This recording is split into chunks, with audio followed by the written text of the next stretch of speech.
most important people here, my doctors, my family members, and obviously the press and the Apollo Hospital, because they are being the vital part of my journey. Because as doctor said, two things are important.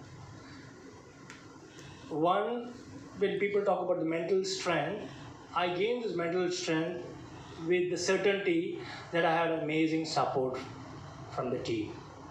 So first let me thank people here, because without them, I won't be talking to you guys. About my journey, in 2000 is when I was diagnosed with chronic kidney disease while I was playing cricket. The simple act of dehydration and my habit of taking painkillers, which was given because I was a wicketkeeper batsman and I had to continuously play in this hot sun. So my life journey started with that. The most important thing is that when I realized that I cannot continue with my cricketing career, I decided the next best thing which I have to do is create importance of having good health. And that's when I decided to become a wellness consultant. I studied, relearned, because I was playing cricket till almost 29 years. That's when I decided, I plunged, I went into training. Then I started to help people to live healthy. I was very healthy because in sense of I used to follow the regular diet, exercise, I used to run 20 kilometers every day, follow whatever right things we need to do. I'll tell you the reason why I'm talking like this is because life is very uncertain. Is when in one of the training program, which I picked up bronchitis attack, where I will learn to, I was on a very high hypertension, and then I was found out that I had, my kidney function deteriorated, and doctor told me that I have to go into dialysis very soon.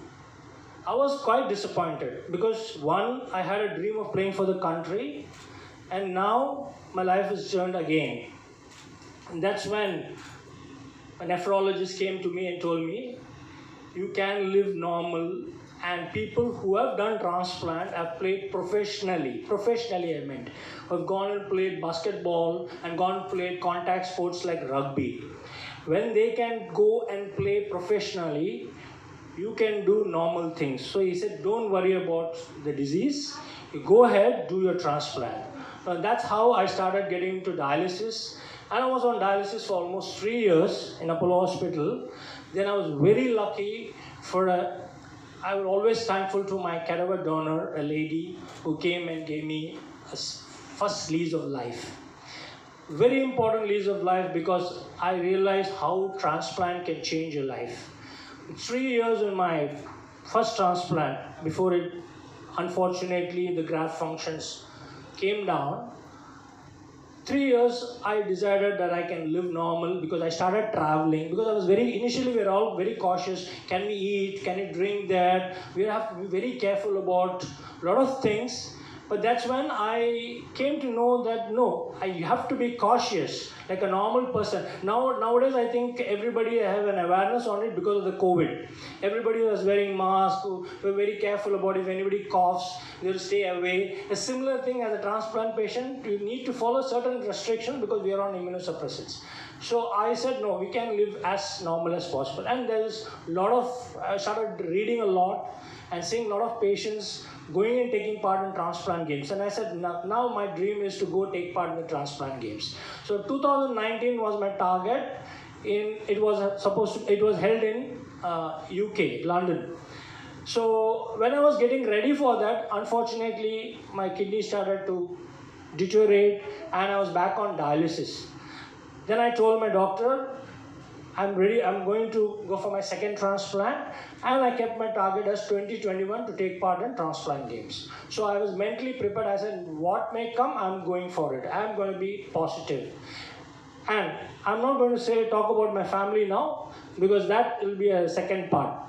So I was getting ready for my second transplant as well. Unfortunately, while I was on dialysis, I had a massive aortic dissection.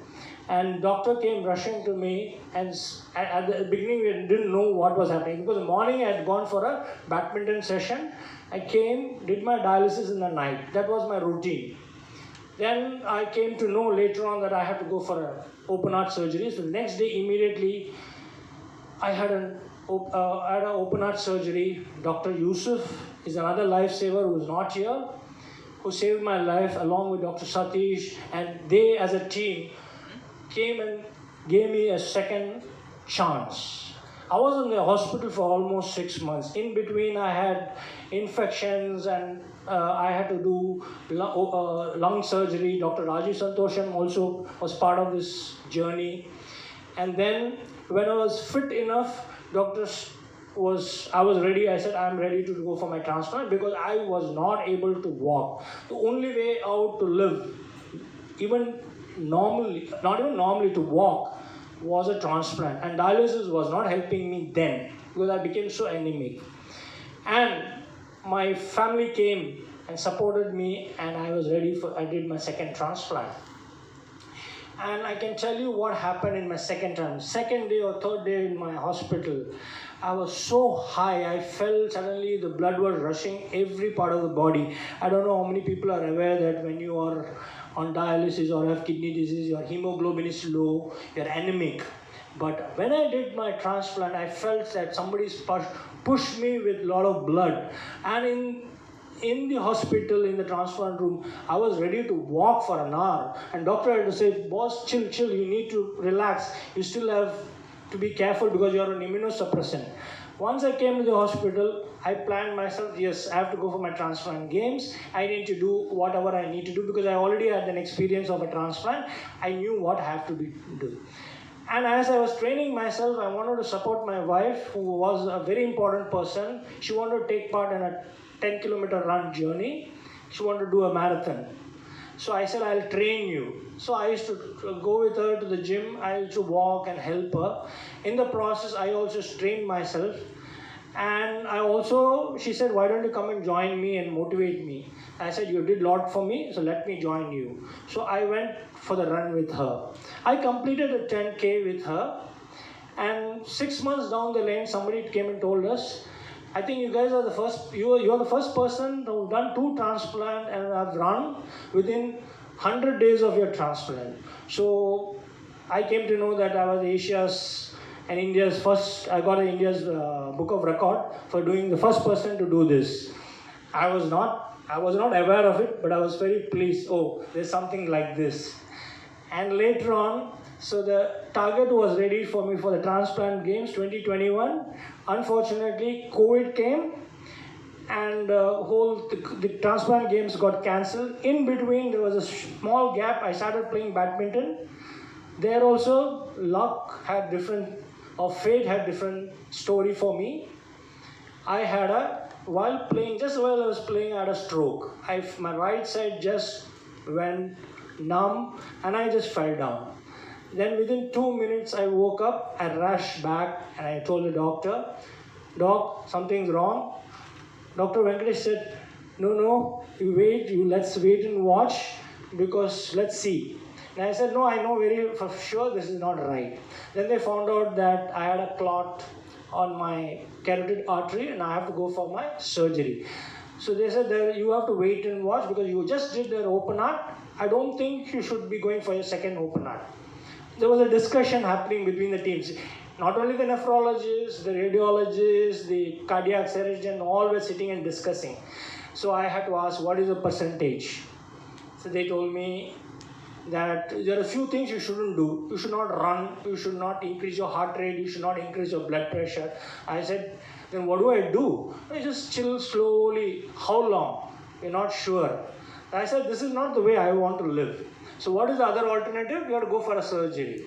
So again, percentage, they were very nice. They said 30-70. 70% you will be okay. 30% there's a possibility of stroke and all. I said, I will take it. And that's how my second journey started. I went for my second open heart. Thanked my doctors and support and love. Came out. Then within few days, I started losing my eyesight, because I was getting cataract, which is part of the immunosuppression. Did both my eyes, I did my cataract. You'll see my eyes glowing, if you can see it. And then I kept my target, 2023, I'm going to Perth, what may come. And this is how I worked. I trained, I did everything right, and almost another few days I'm going to take part. And this has been my journey, and I would love for someone to come forward and talk about the mental aspect, because there was a time when I was lying down and looking at the ceiling when I was in the hospital. There were one lady who's in front of me. Here's Marianne. Please come forward, and she's going to take it forward. And my two beautiful children who are just turned 7 and 11 just this month. And they had to witness something which it is a little difficult for me to explain, because it is very emotional, and the kind of support I got from my wife and the doctors, the hospital. I think she is the best person to explain it. Thank you. Thank you, Sumeer. So I think the one part of the whole journey, okay, it was a really long journey, by the way. 2019 and 2020 looks like it gave us a PhD in life itself.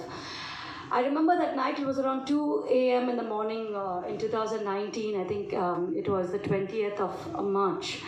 And that's when Sumeer had the aortic dissection, and it took some time to figure that out because he was in so much of pain. And sometimes life offers you a lot of things, but sometimes you know that the universe is there to protect you, because you see everything just coming together. Because at that point of time, there's only 2 doctors who could operate and touch Sumeer. And one of it was Dr. Yusuf. And the question is, at 2 a.m. in the morning, will the doctors be available?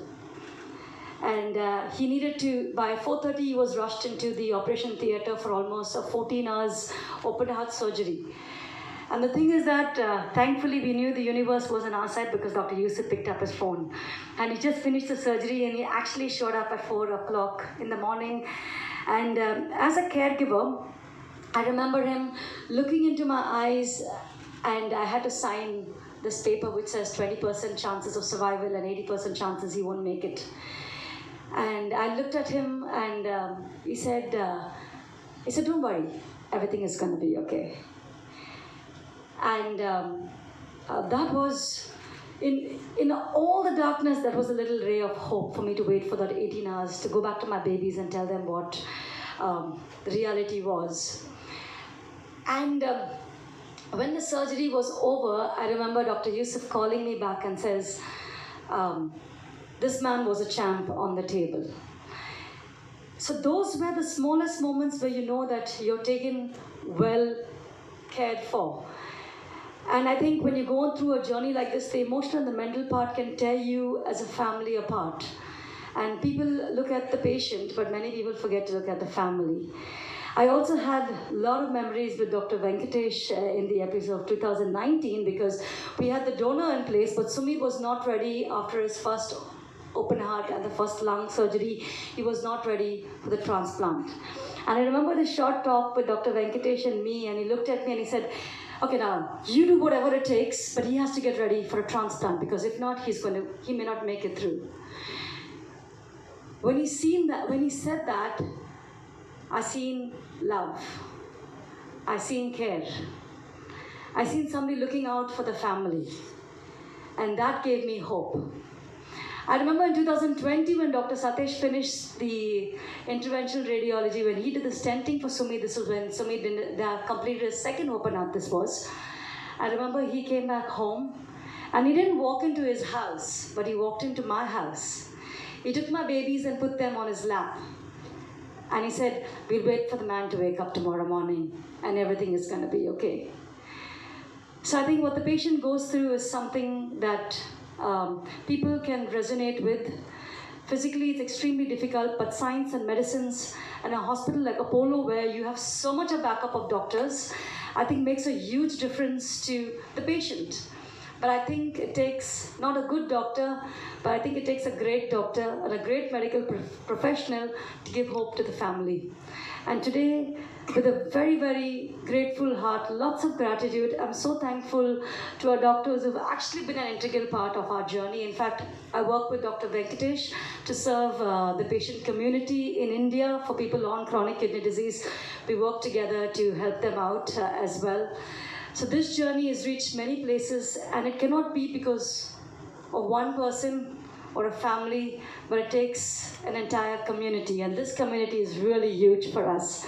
So once again, thank you to all our doctors, thank you to Apollo Hospital for being such an important part of this journey. And of course, thank you to the media who would make this amazing journey that I witnessed as a story of hope to many people out there. And I'd just like to remind you all while you're taking down notes, by 2040, chronic kidney disease is going to be the 5th largest killer globally in the whole world. 1 out of 3 people are going to be detected with chronic kidney disease. So stories like this should be an awakening so that other families don't have to go on journeys like ours. Thank you. Bless people, thanks to all of you. So nice to see you, Sumeer, here. I've been seeing for quite some time now, right, the time he was on dialysis for the first transplant and the second transplant. Again, is a perfect example of what dialysis and transplant can do to somebody with chronic kidney failure. So dialysis itself is a wonderful treatment, as against most of the myth about it, like patients always feel like, so dialysis against that, people are living on dialysis for decades together. For example, if you come to our center at Apollo and see, there will be a good number of patients who are on dialysis for more than 2 to 3 decades. So which means like it's a life-saving, fantastic treatment. Having said that, transplant is a step better than that. So again, here's a perfect example about organ donation. The first transplant, he got it from a cadaver. Again, you can see the kindness of people at the time of grief. Your relatives are okay enough to accept that and donate the organs. I would always thank them. No, maybe my patient or whoever it is, recipient of an organ, particularly from the cadaver. So it's a great act. He got one and he was doing fine. Then he had to undergo another transplant where one of his long-term friends volunteered to donate it. Again, that's a fantastic act. So donate an organ is not all that easy. So everything went well, but I am, again, as Dr. Satish was telling, I'm not going to the medical details.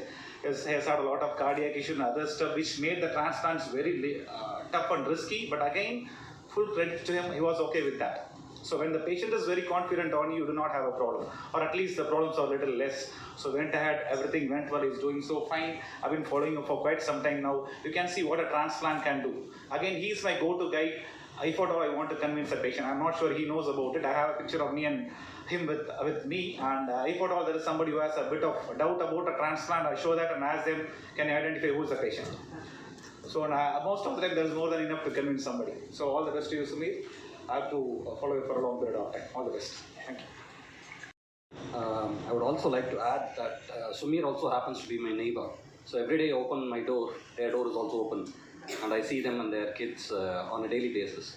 So I knew him even before the surgery, and all credit to him, because there are a lot of patients come back and thank the doctors, and very few patients actually stay in our journey throughout and then give us a meaning for what we do.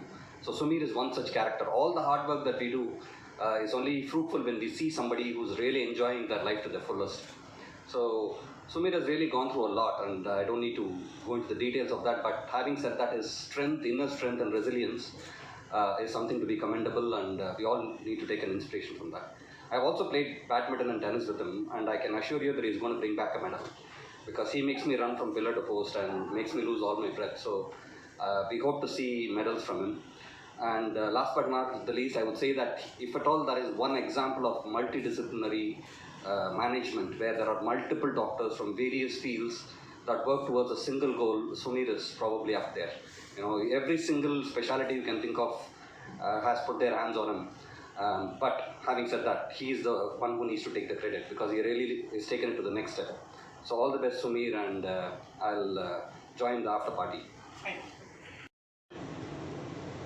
I'm very happy to be here today to celebrate even for any hospital, for any doctors, that will be most happiest to see that the patient is not just doing well and really flying and taking the spirit of well-being to tell the world that patients are a very transient time, and then they become normal and live very healthy life.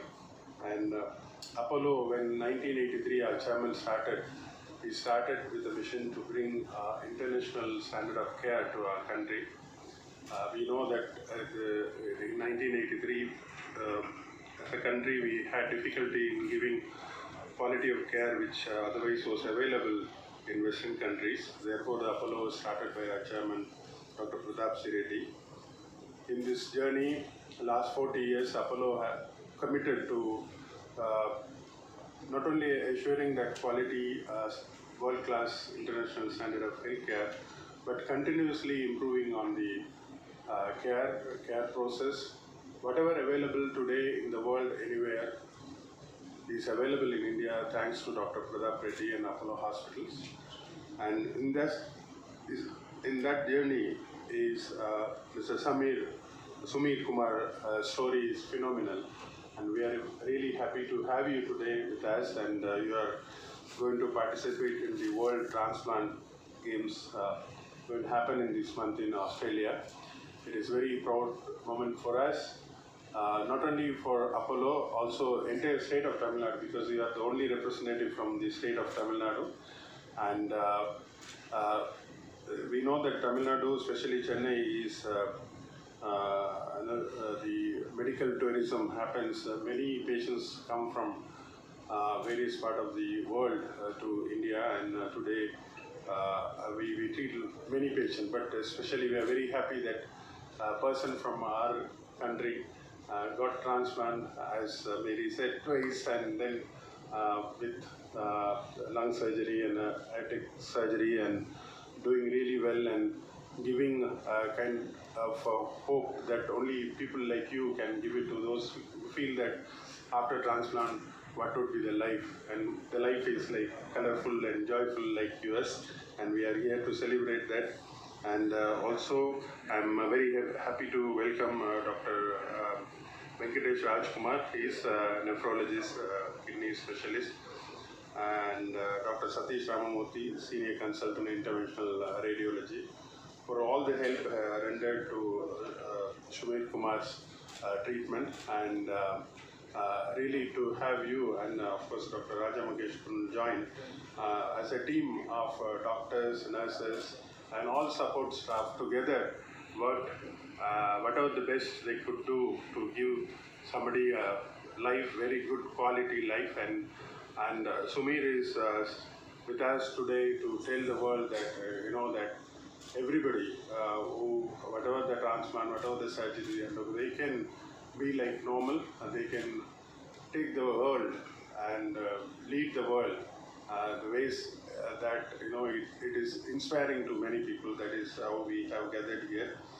I thank the management of Apollo Hospital for giving us the opportunity to help the patient, help the doctors to help the patients. And also I'm very happy and thank and welcome friends from press.